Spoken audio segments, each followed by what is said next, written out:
ঐক্যবদ্ধ থাকি তাহলে এই মাদকটা আমরা সমাজ থেকে নির্মূল করতে পারবো ইনশাআল্লাহ। এবার যদি কোনো জুয়া মাদক এলাকাতে ছড়াছড়ি হয়, আমরা সরাসরি প্রশাসনের বিরুদ্ধে সংবাদ সম্মেলন করবো। কারণ আপনারা জানেন না, প্রশাসনকে এখন তুলে দিচ্ছেন, আধা ঘন্টা পর ওই প্রশাসন টাকা দিয়ে টাকা ছাড়ে দিচ্ছে।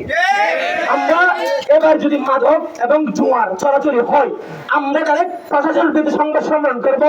এই সংবাদ সম্মেলনের পরে কিছুক্ষণ পর দেখা যাচ্ছে যে একজন গ্রামের অনেক বিশাল বড় লোক সে মাদকের সাথে জড়িত।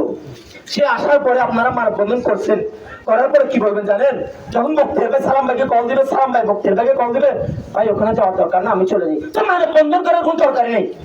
মানববন্ধন করতে হবে যে কমিশনার রাসেল, ইসরাফিল ভাই, সজীব জয় জুলিয়ানা মাদকের সাথে জড়িত।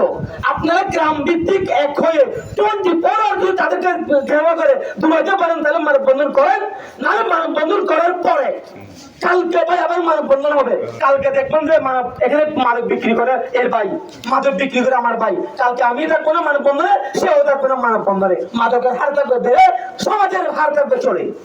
আমরা মানববন্ধন করার দরকার। আজকের এই মানববন্ধনে জুয়া পরবর্তী সময়ে অনেক আজকের এই প্রোগ্রামে আমাদের অত্র এলাকার এখানের সম্মানিত মুসল্লি এবং অত্র মসজিদের সম্মানিত খতিব সাহেব সহ এই এলাকার সকল মানুষ এখানে একাত্মতা প্রদর্শন করেছে।